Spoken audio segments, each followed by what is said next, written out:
tahu semuanya bahwa masyarakat simpati, empati, kita sangat menghargai dan menghormati semua yang dilakukan oleh masyarakat. Tapi juga harus diketahui bahwa terkait dengan donasi itu sendiri ada undang-undangnya. Ada undang-undang nomor 9 tahun 61, kemudian ada peraturan pemerintah nomor 29 tahun 80, kemudian ada peraturan Menteri Sosial nomor 8 tahun 2021.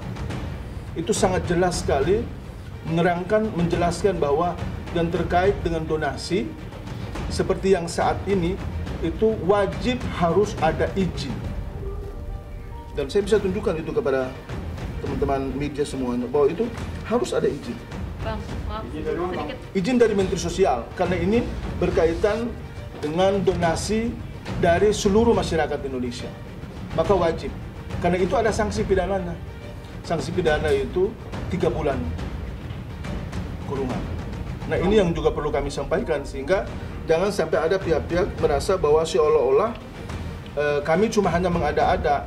Kemudian kemarin juga kami sempat menyampaikan bahwa saran daripada klien kami adalah meminta ketegasan daripada pihak Kementerian Sosial agar bertindak cepat, bertindak tegas, agar apa yang kemudian saat ini menjadi pergunjingan di publik itu agar segera dapat teratasi dan segera dapat terselesaikan. Nah, itu juga yang kemudian kemarin kami sempat diskusikan dengan beliau. Beliau pada prinsipnya juga tidak berkeberatan sebetulnya soal itu. Hanya saja kita tahu bahwa proses ini sudah sampai ke ranah hukum, sudah sampai ke tingkat peradilan.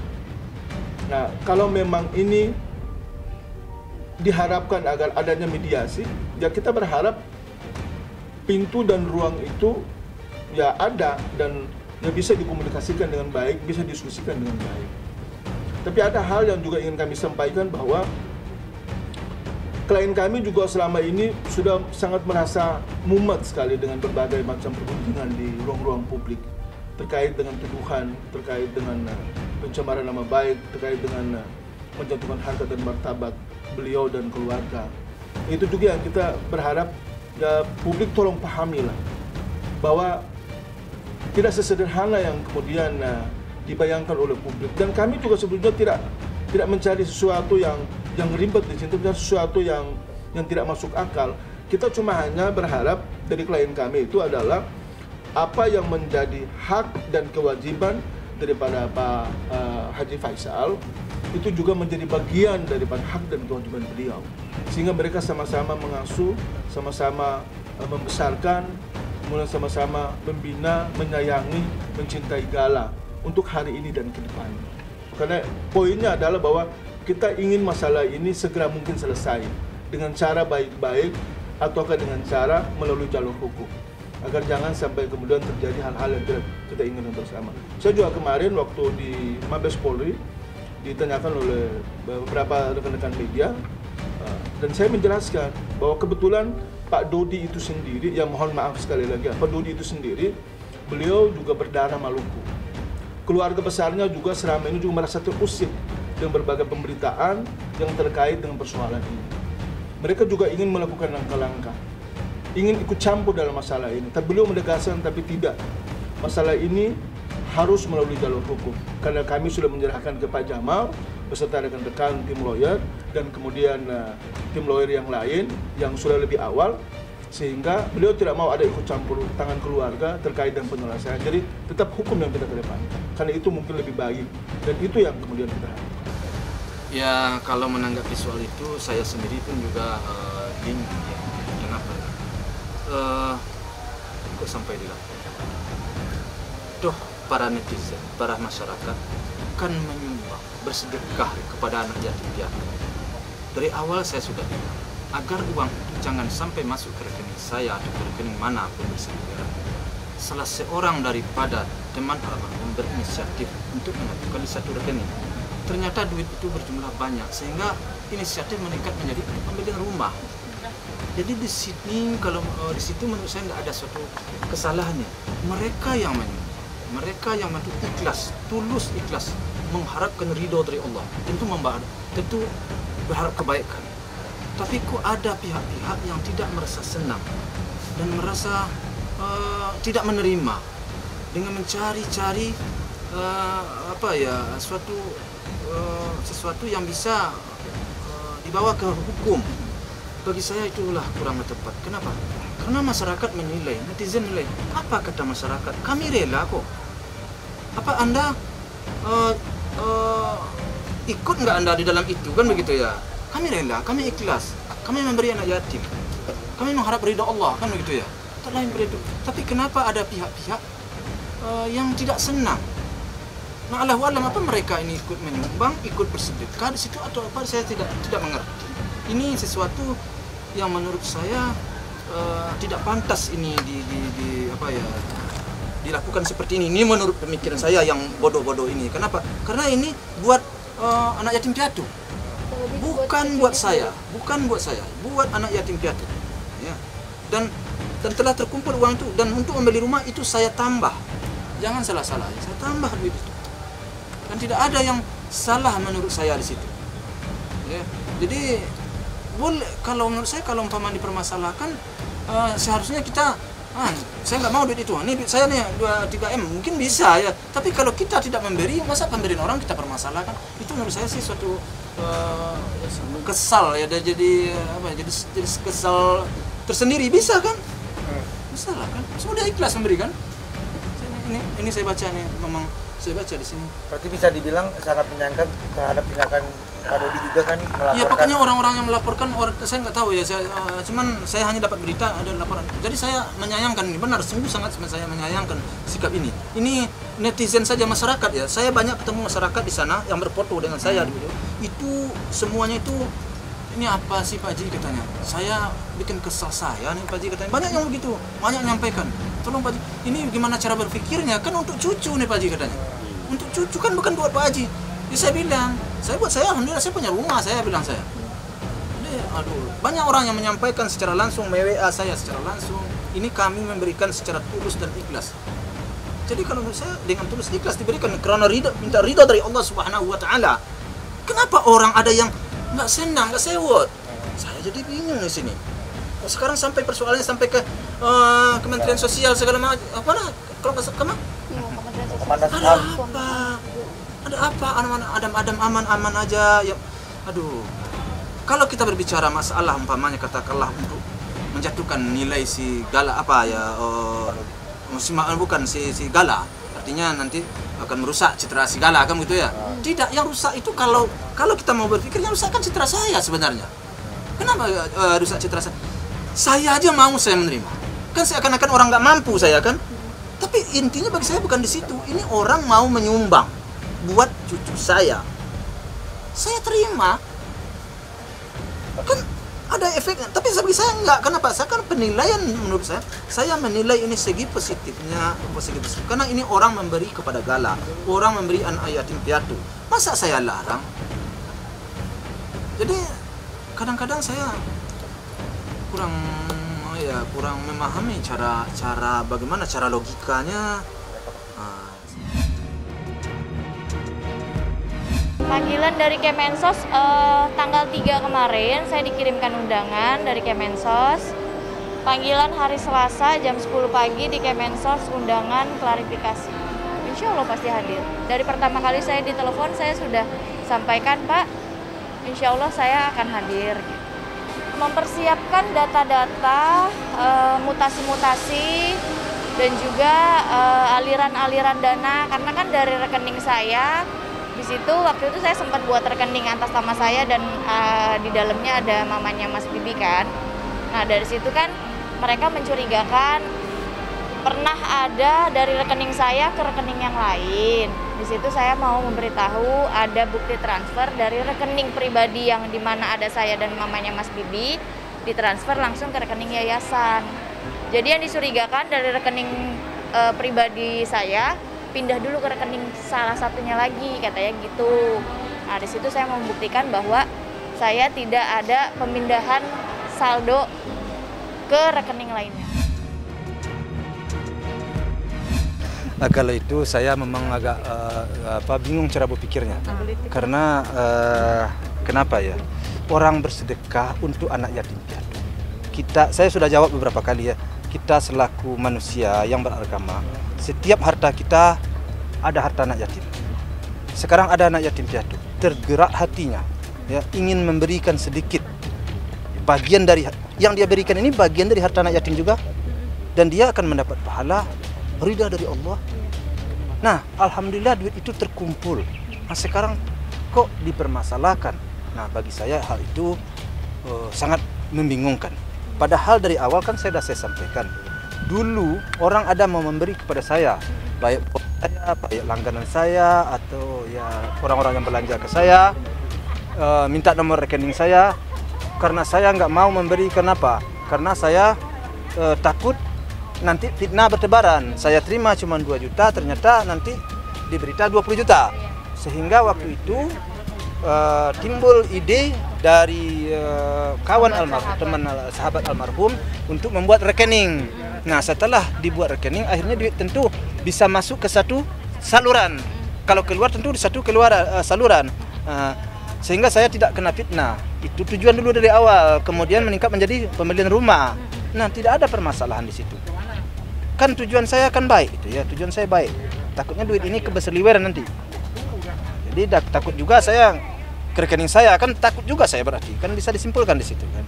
Nah, alhamdulillah duit itu terkumpul dan sekarang sudah dibelikan rumah. Kok rumahnya dipermasalahkan? Ini masyarakat loh, yang netizen loh yang memberikan. Tergerak hatinya, tidak ada paksaan. Syukurlah, ikhlas. Seharusnya hal ini tidak perlu dipermasalahkan. Di dalam undang-undang itu disebutkan bahwa untuk menyelenggarakan pengumpulan uang atau barang itu wajib mendapat izin terlebih dahulu dari pejabat yang berwenang, ya. Jadi siapapun itu ketika melakukan pengumpulan atau barang, dia wajib mendapat izin dari pejabat yang berwenang. Siapa yang disebut pejabat berwenang? Nah, di dalam undang-undang di pasal 4 disebutkan, pertama, pejabat yang berwenang memberikan izin pengumpulan atau barang adalah Menteri Kesejahteraan Sosial apabila ruang lingkup pengumpulannya itu dia wilayah negara kesatuan Republik Indonesia, lebih dari satu provinsi, atau bahkan ketika dia melakukan PUB untuk ke luar negeri, maka dia wajib mendapatkan izin dari Menteri Sosial. Kedua itu gubernur, apabila dia pengumpulan sumbangannya itu hanya satu wilayah provinsi. Terus kabupaten kota, kalau dia hanya kabupaten kota maka itu kewenangan wali kota atau bupati. Nah, itu dari sisi perizinan. Kemudian sebetulnya siapa sih yang boleh melakukan pengumpulan atau barang, ya? Apakah setiap orang, setiap pelaku boleh? Nah, masih di dalam peraturan tadi disebutkan kalau di dalam undang-undangnya bahwa izin untuk menyerahkan pengumpulan uang atau barang itu diberikan kepada perkumpulan atau organisasi kemasyarakatan. Nah, kemudian di dalam peraturan pemerintah 29 juga ditegaskan di pasal 3 bahwa usaha pengumpulan sumbangan dilakukan oleh organisasi dan berdasarkan sukarela tanpa paksaan langsung atau tidak langsung. Persyaratan organisasi yang dimaksud dalam ayat 1 adalah menteri, jadi ada persyaratan lagi. Nah, kalau di Permensos 8 2021 dipertegas lagi bahwa penyaluran PUB dilaksanakan oleh masyarakat melalui organisasi kemasyarakatan yang berbadan hukum. Itu lebih spesifik lagi. Jadi tidak semua organisasi kemasyarakatan pun bisa melaksanakan pengumpulan uang atau barang. Sudah jelas. Nah, jadi kalau melihat ke situ, pertama bahwa melakukan PUB ada izin. Yang kedua bahwa yang melaksanakan PUB itu harus organisasi kemasyarakatan yang berbadan hukum. Nah, lalu bagaimana kalau misalnya perorangan? Individu gitu ya. Nah, ya kalau kita bicara tadi normatif kan tidak bisa. Nah, kalaupun misalnya ada individu yang mau melakukan PUB, maka dia tentu harus bekerja sama dengan penyelenggara PUB yang sudah berizin. Idealnya seperti itu kan, sehingga nanti yang mempertanggungjawabkan itu adalah penyelenggara, karena dia ada kewajiban-kewajiban yang harus dilakukan oleh seorang penyelenggara PUB. Pertama tentu dia tadi ya, dia harus mengurus izin dengan persyaratan-persyaratan. Kemudian dia juga harus melaporkan berapa dana yang terkumpul. Kemudian diperuntukkan kemana penyalurannya. Dan waktu pengumpulan itu dibatasi 3 bulan. Jadi nanti dalam izin yang dikeluarkan Kementerian Sosial itu diberi waktu pengumpulan 3 bulan, itu penyaluran. Nah, setelah penyaluran maka dia wajib melaporkan kepada kita. rekening juga tentu harus atas nama organisasi kemasyarakatan, tidak boleh rekening pribadi seperti itu. Nah, jadi dan semua itu tadi kita pantau, kita monitor. Nah, tapi ada beberapa yang sebetulnya tidak perlu berizin. Apa misalnya di dalam undang-undang pun disebutkan ketika misalnya untuk melaksanakan kewajiban agama, misalnya zakat ya. Zakat itu mau zakat fitrah, infak, zakat mal itu nggak perlu berizin walaupun dia kemana-mana kan. Nah, atau di agama lain juga ada ya. Nah, atau misalnya dia pengumpulan uang atau barang di tempat terbatas, misalnya di masjid kan, di sekolah kan, di kantor-kantor. Nah, itu nggak perlu dalam lingkup terbatas. Tapi kalau dia sudah melibatkan masyarakat banyak, itu wajib membuat izin. Harus tetap Ada izin. Nah, terus bagaimana nanti kalau yang tidak berizin? Nah, kalau kita bicara undang-undangnya sih memang di dalam Undang-Undang 9 ya, itu juga ada sanksi pidana. Jadi bagi mereka yang menyelenggarakan, kemudian menganjurkan bahkan membantu PUB tanpa berizin, itu bisa dianggap sebagai sebuah tindakan pidana dan pelanggaran. Bahkan kalau di undang-undang dikatakan itu uang atau barang yang berhasil PUB tanpa izin bisa disita oleh negara. Nah, tetapi di dalam Permensos memang kita bagi menjadi dua, ada sanksi administratif, ada pidana kan. Nah, kalau kita kaitkan dengan yang terjadi sekarang lah ya. Nah, memang kami kan sedang mempelajari, bahkan kami sudah melayangkan undangan kepada yang bersangkutan untuk klarifikasi. Jadi intinya kami tetap juga melakukan asas praduga tak bersalah dulu ya.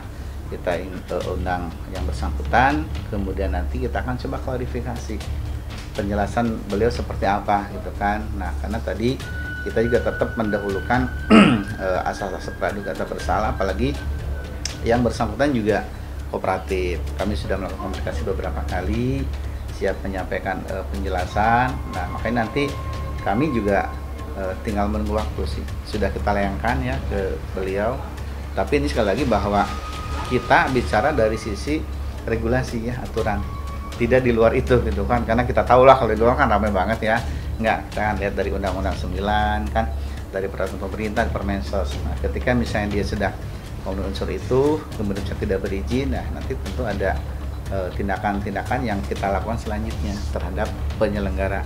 Ya, tadi kami udah menyampaikan laporan resmi ke SPKT Mabes Polri dan telah berdiskusi dengan penyidik bahwa dari dokumen maupun data pendukung yang telah kami hadirkan di Mabes Polri ada kurang satu, sehingga dari penyidik meminta agar kami siapkan dulu bukti itu, baru kemudian kami kembali lagi ke Mabes Polri dalam rangka itu.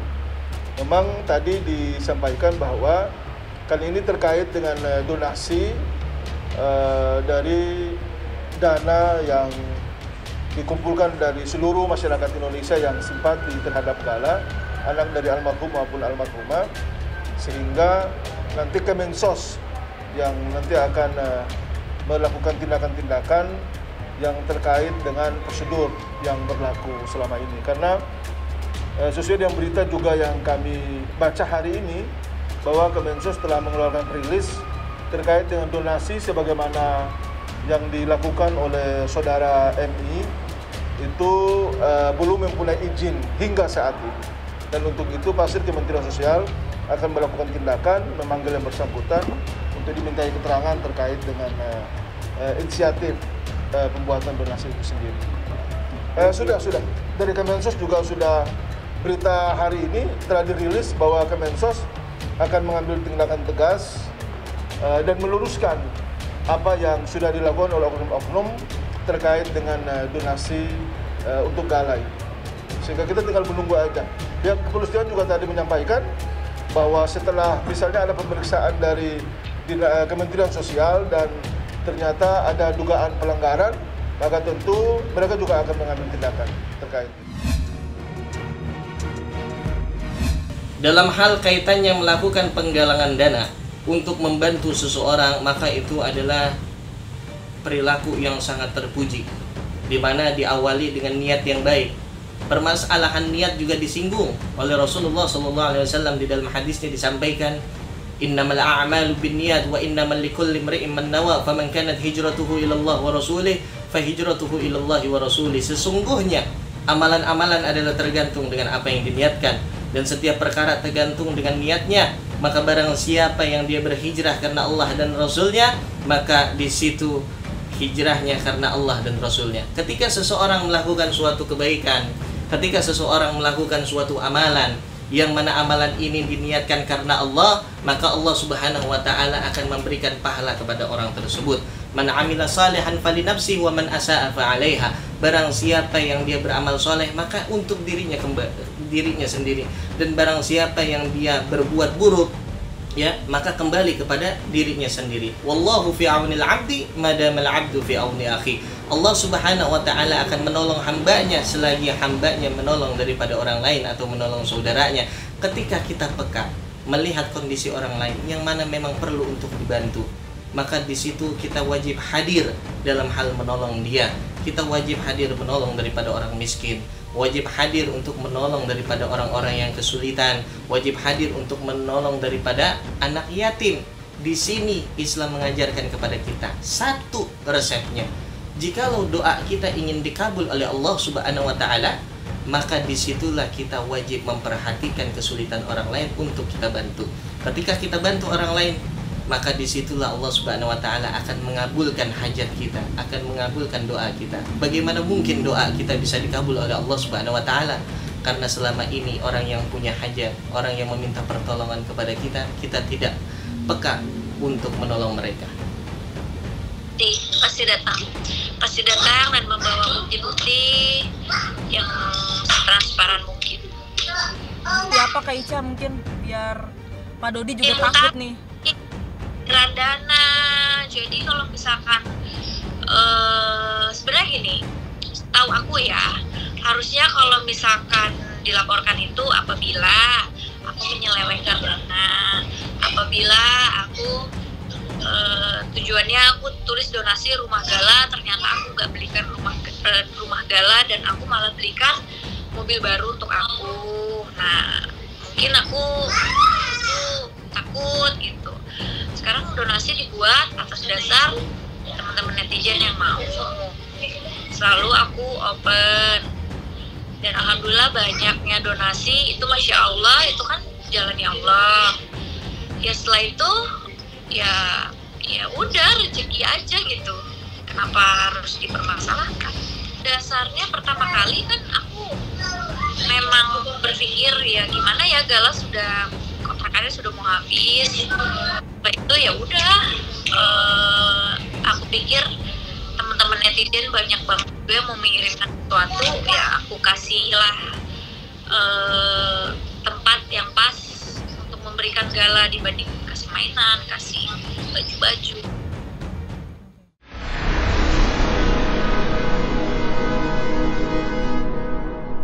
Jadi jangan lupa untuk subscribe Cumi Cumi.